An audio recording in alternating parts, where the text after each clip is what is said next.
Welcome to our next vlog on self-care and how to gain a healthier, happier version of you. I'm Sophia from Trident Wellbeing and I'm a mind wellbeing coach, author, martial art instructor and personal trainer. In this series I'm focusing on weight loss with tools and practices that you all can do quickly and easily. Now for more information and tips and tricks to rewire your health, just click on the links below or subscribe by pressing on the subscribe button below. Most of you listening to this have probably tried many of the conventional methods to lose weight and have found that they're largely unsuccessful. Now, I don't know precisely what you've tried and what they were, but if you are on this site, then you're searching for something that's got better results or that is more long-standing. You're probably sick of hearing about this newfangled diet or that. You may be confused as to which exercise program will be the best. As mentioned previously, I'm not going to be focusing on diets, nor am I giving medical advice. But this is for those who are healthy, who know they have bad practices and habits, and realise that fad diets are not sustainable and are not always balanced for long-term physical or even financial health. If you need specific exercise programs or more advice in this short vlog cater for, just send me a message or an email. Now you may be feeling disillusioned with your results to date, but my series, you'll be on a healthy journey, using different practices each week to help you develop new neural pathways, develop new habits, and by rewiring those unhealthy ones. Over the past 5 weeks, we went over 8 practices, and I recommend that if you're watching this for the first time, scan through those first. Each practice is designed to help you in a segmented, balanced way to achieve your goals. And by doing these, you'll be able to develop new habits, new practices, and overall well-being in something that's congruent and long-lasting. Now, if while you're doing these other emotional issues bubble up, and sometimes they do, you might discover that you're holding back something, then send me a message or check out my other blogs or website because there's different tools there for these emotional blockers. For example, my book, 7 Hacks to help you with the rewiring, and it's a little bit more in depth. If you are doing these, you will start to see changes. The more you do them regularly, the quicker the changes. It's like developing a muscle. 1 or 2 reps are good, but you aren't going to see any real changes. Or maybe you're creative, but it usually takes repetition and revising to get your techniques better if you're doing art. For example, when I teach martial art, I explain to all the members, both old and young, that it's a journey to black belt and it doesn't just happen by learning a pattern. There are many facets involved.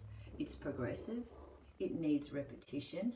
To develop these skills, it requires patience and resilience, and not every part of the syllabus is easy. Some people, for example, will find learning self-defense is interesting, but hate fighting or sparring. Others enjoy the forms or patterns, but just can't abide the small nuances that make the difference in presentation of these movements. So too it's with these strategies. Some will be common sense, but you may have chosen to ignore them.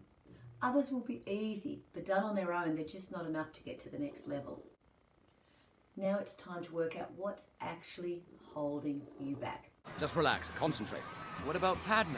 She seems to be on top of things. Last week we focused on being accountable and what might be triggering you to be sedentary or to overindulge. And you've hopefully realised that some of these, when you do or don't do them, what might be involved with that then and how that can be sabotaging you. This week, I want to discuss what might be your limiting beliefs. What are the reasons you do or don't do what you would like to do? Now, these can be even more elusive, and we will legitimately believe in this reasoning. Not only will we believe in this, but we'll go in support of proof and evidence that our decision is the right decision and the right call. And if we look hard enough, sure enough, we're going to find that proof. There will be those supportive friends that agree with all the reasoning you provide. There'll be that Google site that totally agrees with your methodology. But if you're on this site, we both know that none of these are effective in any meaningful way. So it's time to buckle up and face these beliefs head on. For every belief, I want you to imagine your role model handling it differently. After all, we all have the same amount of time in a day. We all have responsibilities. Some of you will feel that you have less or more of these though. I have clients literally not show up for training because they said they didn't have time. Yet I know they had time to go grab a coffee and pop into this place or that, or run this errand, or meet this person, this other friend. It's not that they were lying, it's just that they had a limiting belief that training, even for 30 minutes, couldn't fit into their day.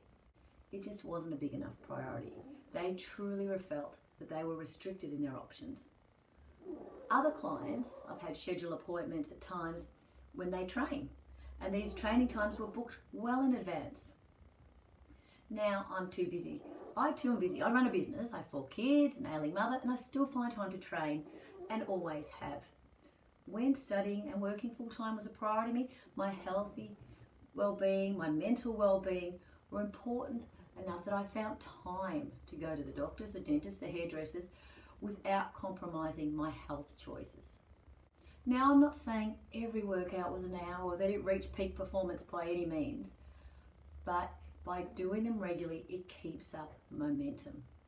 Sometimes it's walking 30 minutes briskly with a buggy loaded with a couple of children, or Pilates in front of the TV. And for those with you with kids and pets and demanding partners, I know this is not an easy feat. So it's really a matter of how much you want to invest in your limiting belief. How do you prioritize your day? Those who love you know you need exercise time and know you need good food. Those who sabotage these are not emotionally supporting you, and I'm coaching for that, but not on this vlog. Today, I want you to investigate into why you cancel, why you make changes, and why you compromise your healthy choices. Go back to the first few vlogs if need be and reassess whether you're actually doing them or you're not doing them. And once you have your why, I want you to investigate your because. For example, I have to cancel my PT because I have a dentist appointment. I made it at the same time because. Could you not have made it a different time, a week later, a day later, a month later? Now I make appointments for 5 people, orthodontics included, and I know there's flexibility there. I'm not saying emergency situations don't warrant other decisions, but 99% of people who don't show up for training make a decision and have prioritized something else over their health. I have no time to cook a healthy meal. Something else I hear a lot. And brother or sister, do I hear you there? I too have made choices for that easy Macca's that will keep us all fed and happy. But no, I made that choice because I really couldn't be bothered with a different option. Not because I didn't have a different option. It's too pricey to cook healthy. Well, there are literally loads of articles on cheap ways to cook meals for families if you want to look. Now, it might take some time to check these out, but in the long run, you'll be saving on preparation time and costs. Hell, you can Google these while you're running your Netflix if you like. I can't upset a loved one by not eating out or eating all of their food. Now, people that truly care about you understand your journey, and you can partake in some of the food. No one says what portion size you have to have.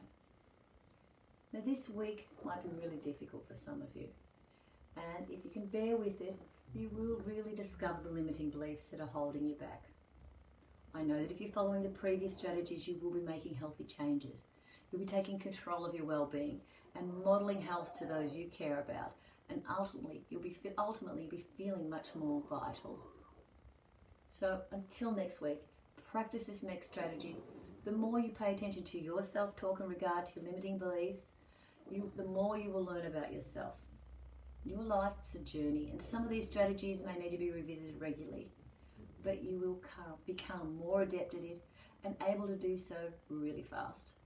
Recognize the limiting beliefs. Note the why you are holding yourself back, and then delve into the real because. You have the control, you have the choice, you have the capability. You could make an unhealthy choice, you can also make a healthy choice.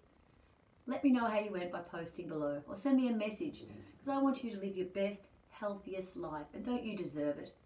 So if you like what I've got to say, click on the button below to subscribe, and stay tuned until next week to hear how you can keep on feeling better and better with real workable strategies and techniques. Until then, I'm sending you much love.